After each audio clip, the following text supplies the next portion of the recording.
deal. The magic moment was when I looked at my 12 Schmendricks, as the phrase goes, yelling Italian ices, chipwiches, fudgicles, milk. Within 1 hour, I sold out the entire cooler for $125.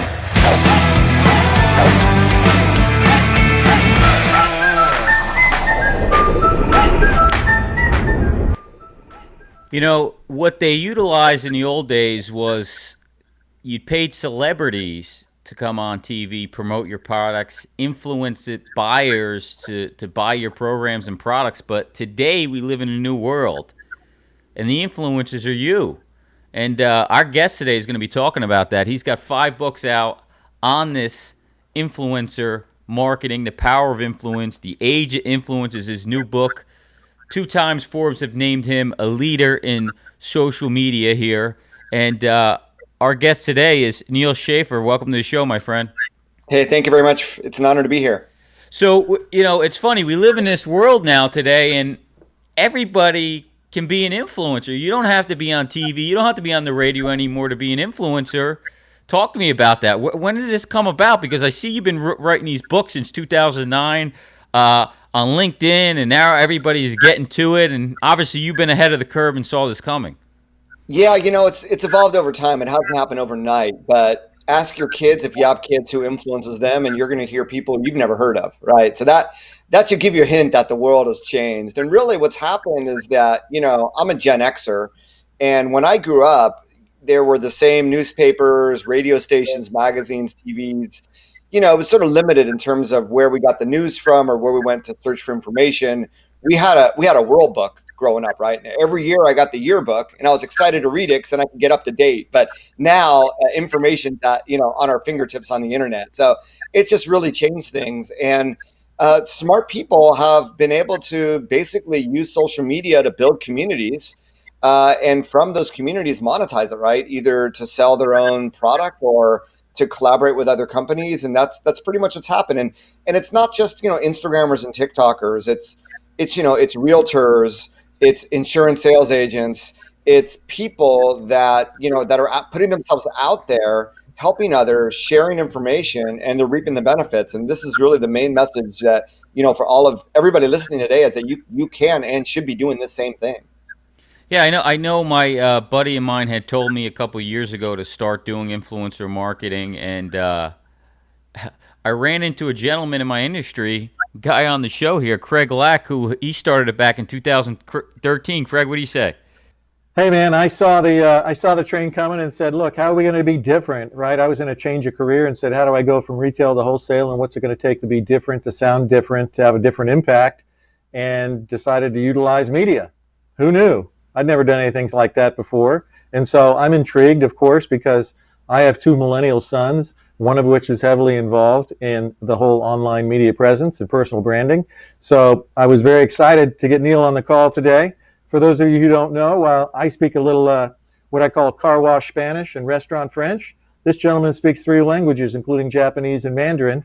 And he is just a wealth of information for all of us, so pay attention. How did you? I got my brother. He lives in Japan right now, so it's kind of funny. How did you end up over there? I went over there right after I graduated from university. I just wanted to. I had learned Chinese and did my junior abroad in China, and then I made a lot of Japanese friends in China. So senior year, I started learning Japanese, and when I graduated, the Japanese economy was like booming. It was very different than it is today, although it's still big. But back then, you know, you had Sony and Panasonic, and they were buying up, you know, real estate across the country. So I thought, you know, I'm based here in Orange County like you guys. I could work locally, or I could start my career overseas at a Japanese company and just learn. You know, every day would be learning, right? So that's the path I chose. Did you start picking up and learning the social media stuff over there? Or was it till you came back to the States here? Yeah, I mean, social media really didn't go. I mean, I joined LinkedIn back in 2004, so I was one of the first million members, and, you know, you get the email from the CEO, the thank you, what have you. But, you know, as far as me, I didn't really pick up heavily on social media until, number one, I moved back to the United States, and number two, I had a need for it. And my need was that I was looking for a job, and my network wasn't local. It was all either in Asia, or most of my friends had gone up to the Bay Area. So I was really starting from scratch from a networking perspective. And, my background's like B2B sales, like I'm sure a lot of people listening are. So I started with, man, I got to build a network, right? And LinkedIn was the best place to start. And as I began leveraging LinkedIn, and everyone's like, Neal, why are you connecting with people you don't know? I started realizing a lot of benefits of networking. Just like you go to a chamber of commerce meeting or a professional, or you go to that conference in August here, and you network with other professionals, and from that you get lots of value, right? It's like, I didn't know you knew them, and how can I help you, and how you can help me, and that mentality of like networking and helping others, where I could always reap dividends. And really it's all about extending what all of you listening, right, are probably, you know how to do that. The offline world. Once you can duplicate that in the online world, it becomes a really, really powerful ally. I mean, you still need the branding and differentiation, but I think the core of it is translating that to the online, and those that do in sales are really successful. Where do they start? So a lot of people listening, some of them have taken the leap over. Some have learned from what we're doing here with this program. And where can they really start to say, I want to start building my presence as an authority? What's the easy steps to get people going here? The easiest step, the reason why people have become influencers, not businesses.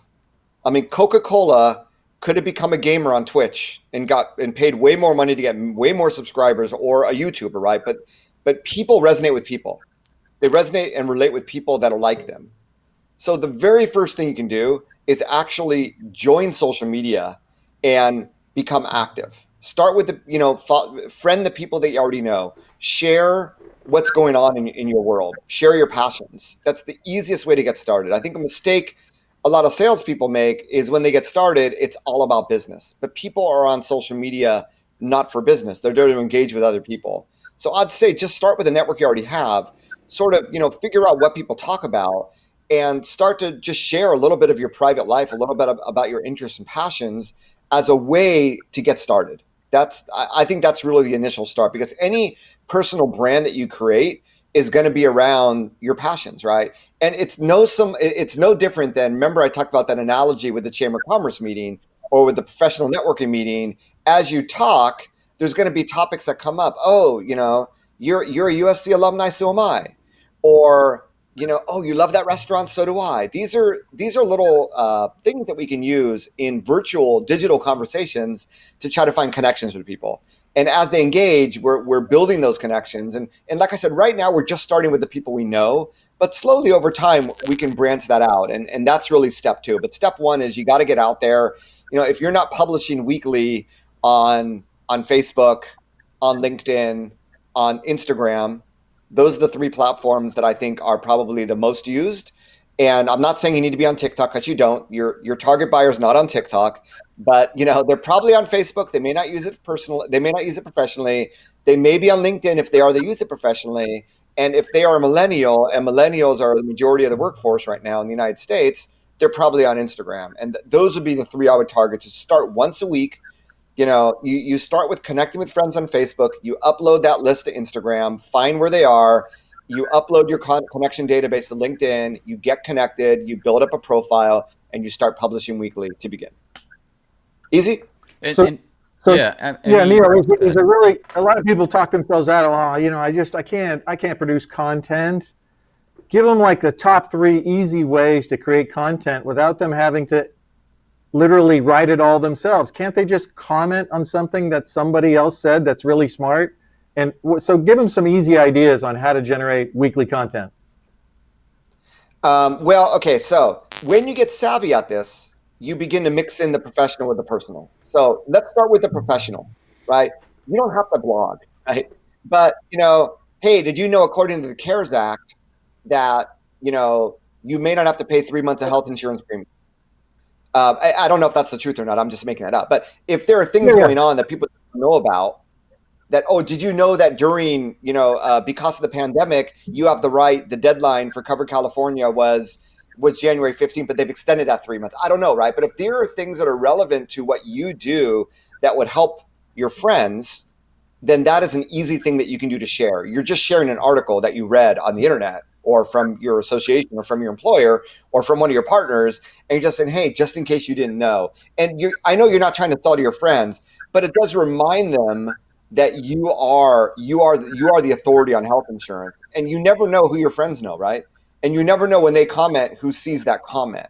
So this is how you mix the professional. Maybe that's the easy way to start. Once a week, is there something like when you're talking to friends, right? When you're talking to friends, is there something from what you do for a living that you share with them that you think would benefit them? And if there is, that's great content to share in social media. On the other hand, it could be very simple with, like I said, you got to go into what your passions are. And I would start with your passions, because if you're really passionate about something, you're probably talking about it. So when you develop relationships with your customers, what do you talk about not related to insurance? And that's a really, really good way to start, by sharing things. And if it is, the restaurant, oh, did you hear that these restaurants in our community are open up again next week? It could be something very small. Once again, whatever you read on the internet, or if you read someone else's post, this is an even easier thing to do. You mentioned, commenting. An easier thing to do is just to share their post. Hey, I saw this. I thought it was, everybody here's something. Everybody is being muted on social media because of the current demonstrations, but shouldn't these people be speaking up instead of just muting themselves? What do you guys think? And you could throw something like that out there that would probably get engagement, but it's an extension of a natural conversation. The problem that people get, like you mentioned, right, of salespeople, well, what do I talk about? What's the content? It's natural. What would you talk about if all of your friends were in the same room? What conversation would you strike up? And if you don't have any ideas, they're either in your feed or they're somewhere on the internet in content that you've consumed recently. And what do you think of the different contexts per platform? So majority of our audience lives on LinkedIn, and they're on Facebook. We probably don't know where they are and can't find them as easily. But talk about context for a minute versus the content should be put out on a platform like LinkedIn. Yeah, so I mean, LinkedIn's professional, Facebook, Instagram's personal. Although Facebook has become a little bit more professional over time as it gets younger, and LinkedIn's become more personal over time as it gets younger. So, you could potentially have the same content put on all three networks today. I wouldn't say that 10 years ago, but yes, I mean, LinkedIn is more of, people, professionals. They're looking for information that's going to help them do better at their job. So if you want to publish more professional content, you'd want to do it in those areas, whereas more personal content in Facebook and Instagram. So, what still performs fairly well on LinkedIn are actually links to content, right? But what performs best in any social media are photos, and even more than photos are actually videos. And I'm not saying you need to, get in front of a camera and speak. If you could and upload a video, you're going to get the best bang for your buck. You're going to get the most people to see you. But even a photo speaks a lot louder than just throwing up some text. So I think, we're already thinking visual first. In social media marketing, we're thinking video first today. Now, if you're just getting started with all this, you need to, as best as possible, think visual first. Because if you can do that, you're going to be way ahead of a lot of people that are just sharing links. They're just sharing text. And the algorithms really aren't favoring them because they're just taking people off of LinkedIn when LinkedIn wants you to stay there. And that's why the photos and videos just get more, we call them impressions in the news feed, but they get more visibility for what you want to say. Okay, so you're doing a lot of social media marketing for agency or as an agency and for bigger companies. You see all this stuff going on now with Corona. It's bigger than ever. People that were behind are behind. People that were doing it now have the competitive advantage. What are your thoughts on the virtual events and things like that that's going on? Yeah, what the coronavirus pandemic has taught us is what you and I have been saying all along. You got to be digital first. And now, if you don't have a digital strategy, even if you're in sales, how do you meet people? You got to meet them virtually, right? People, you cannot meet them physically. So, you have to, everything you do now has to be digital. And because of that, it only accelerates everything I'm talking about, right? Sure, you can do virtual events. You might have people come to them. But everything you do, whenever you are engaging in social media, this is part of it, right? If you're not doing emails, well, if you're like me, you've probably gotten a lot of emails from a lot of companies recently who just woke up to the fact that, wow, we need to communicate with our customers. We're not even doing emails. We got to start doing emails, right? So, what I like to say is in digital, you got to meet people where they are, right? And where are your customers? They're either searching for content, they're either reading emails, or they're in social media. right? It comes down to email, search, social. So the search part is difficult. This is where you want to create content, and this is what your company should be doing. I'm not going to expect you to blog, but the email part and the social part are things that any one of you can do. That's really going to help you with your sales.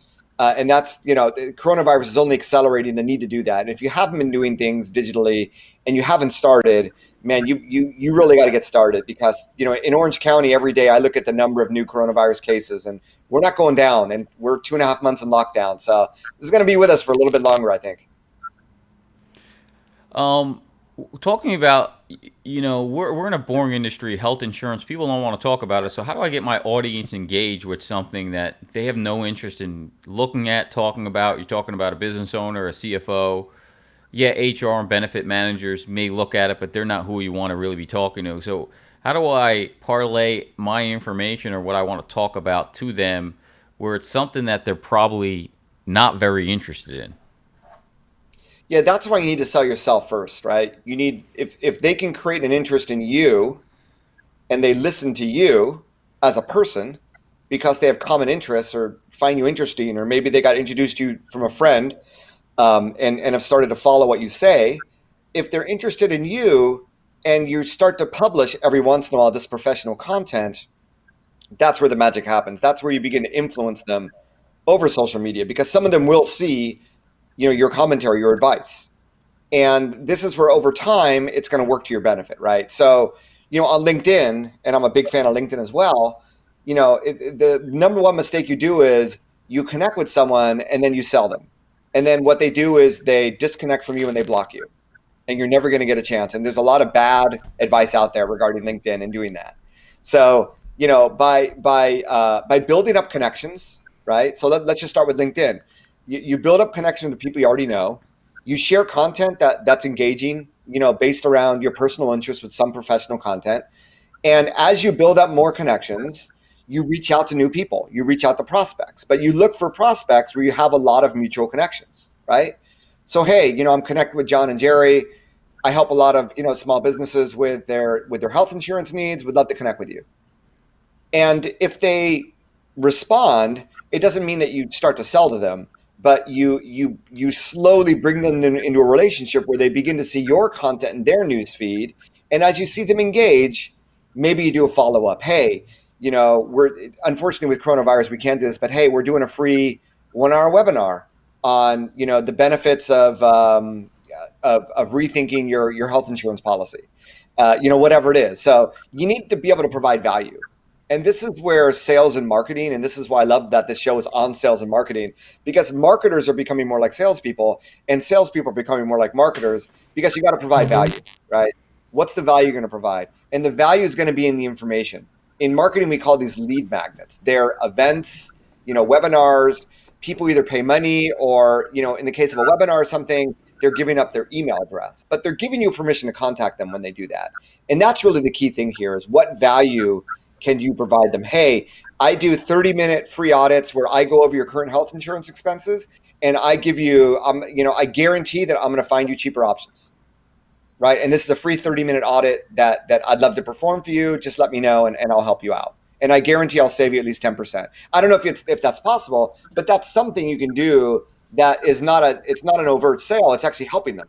And it's saying, did you know you have options, right? So, but I wouldn't do this. You want to build a warm relationship with them. So on the one hand, you're publishing content. On the other hand, once you connect with them, you want to engage with their content. Because every time you engage with their content, your name shows up in the notifications. And that's how you build top of mind, right? Yeah. That's how you build mind share in your customers. And if you did this every day, it doesn't take more than 15 minutes actually, but you can imagine the number of people that you can be building mind share with, that at some point you might be able to reach out to and say, hey, since you're a small business owner, I do these free 30-minute audits. You can sign up here. There's no pressure. I'm just here to help the community. Neal, let me ask you a quick question related specifically to your new book, The Age of Influence, which, by the way, is it for sale on Amazon? It is. Okay, right wonderful. It's for sale anywhere you can buy books. So. Okay, cool. So look, I'm new to having a network of something other than vanity relationships like my peer group. I actually have, when you're growing your list of potential customers as your list to send content to, of course, there's shortcuts. And having an influencer, by associating yourself to an influencer, you extend their credibility, extends to you and makes you shine and makes you bigger than you are. So since you have such an expertise in using influencers, have you used adjacent or not directly industry specific influencers with another industry in order to raise the perception and the value of the non-influencer? Yeah, And how could absolutely. our And I how could haven't our brought up, market do that? yeah, I haven't brought up influencers specifically because I think that you first need to sort of you need to understand how this all works, and you need to build up your own influence, right? For two reasons. Number one, you need to better understand who might be a good influencer to work with. Who are people talking about? Whose content are people sharing? Who are your friends engaging with, right? Who would your target customer be engaging with, would think of as an influencer? That's sort of step number one. Step number two is, or the second issue is, when you actually reach out to an influencer, if you have 5 friends on Facebook and 2 LinkedIn connections, they're just going to assume you're a bot. And even if they would agree to do something with you, it's probably going to cost you money, and it's going to be a lot of money. But the more influence you have, the more they actually want to work with you, right? And the more that they see the business value of working with you, and they may be by working with you and being exposed to your audience, that there's going to be benefits for them.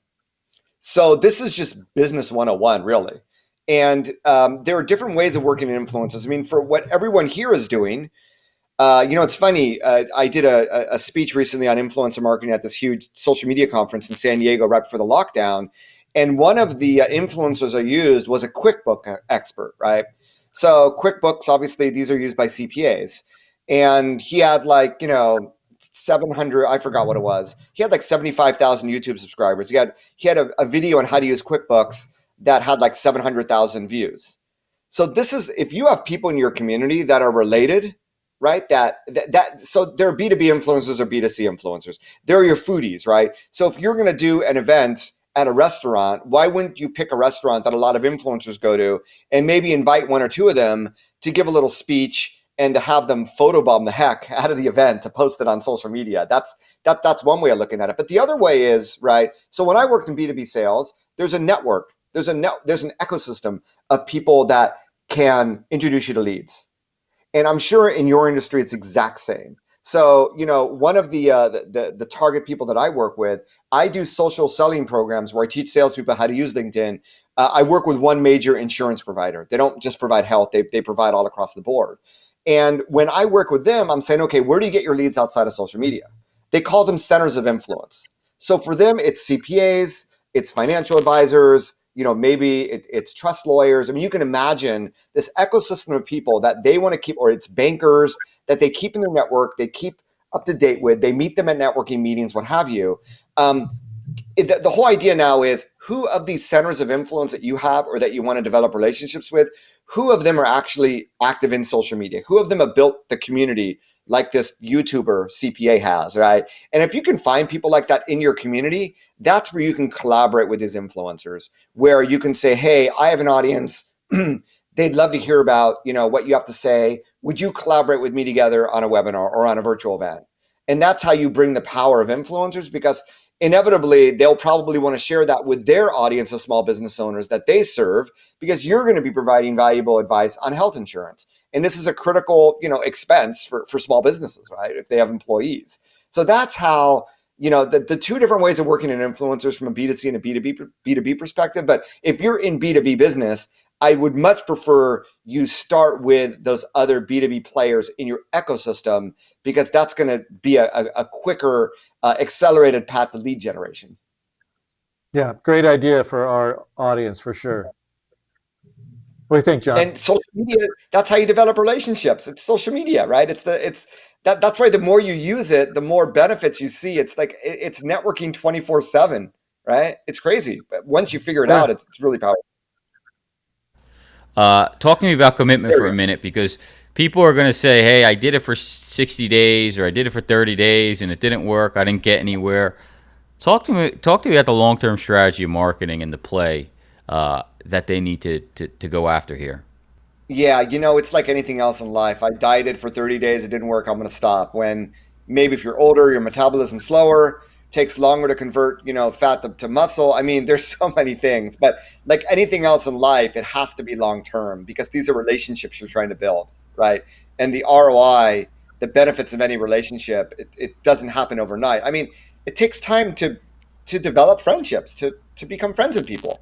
So why is that any different with social media? In fact, it might even be more so because it's virtual today. You don't have a chance to meet people, but it does happen. You need to give yourself time, but more importantly, you need to understand that if you don't do it over social media, how else are you going to do it? When everybody's doing search, they're doing social, they're doing email, and you're still sticking to just your physical meetings, you're just missing out on the potential. So if what you're doing now works, awesome.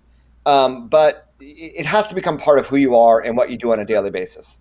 And if you can't buy into that in 2020, I think you're setting yourself up for failure, in all honesty. We're beyond the point that this is optional stuff. I mean, you don't have to spend a lot. That's why I'm saying devote 5 to 15 minutes a day, Monday through Friday. You don't have to go overboard on this, right?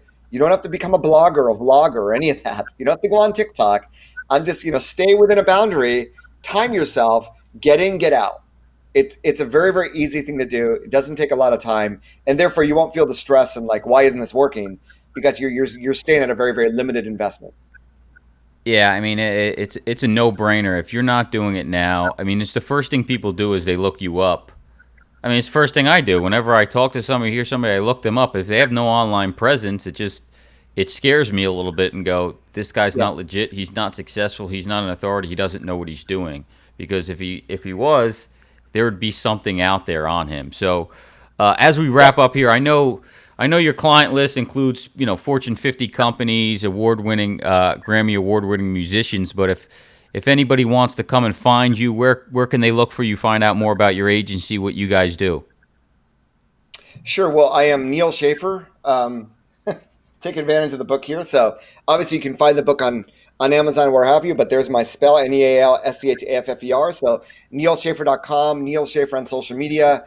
I also have a podcast called the Maximize Your Social Influence podcast, if you're interested to learn more about this concept of influence and how it relates to sales and marketing. And I do coaching, group coaching, training as well. So if I could be of any help, let me know. All right, Neal, we'll wrap it there. Thanks so much for joining us, guys. Check him out. Pick up his new book, The Age of Influence, on Amazon, and we will see you on the next one, guys. Thanks for joining us.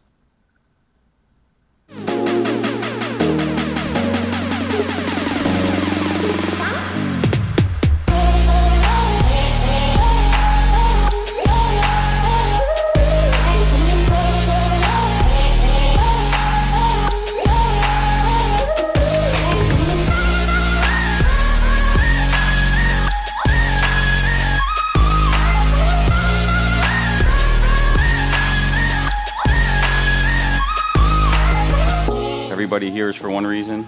I want to learn how to close more business. How do we double our new business next year? And I'm not just talking about revenue, I'm talking about client count. How many prospects do we go see that we can help? Almost all of them. The number one problem everybody has is prospects, but outside of that is, how do I talk in the meeting? What do I say? Recognizing that you have to talk to different people different ways is the core foundation of your sales communication. It's far superior than saying, I'm going to save you 20 to 40%. Don't do that. Hopefully, I can give you some strategies and tactics to shorten the learning curve to change. All we sell is certainty and confidence. Your prospect either has it in you or they don't. These guys can't do what we can do, especially the big guys. It's not their business model. So how do we come up with a way that they can hire us, right? So the Trojan horse was born.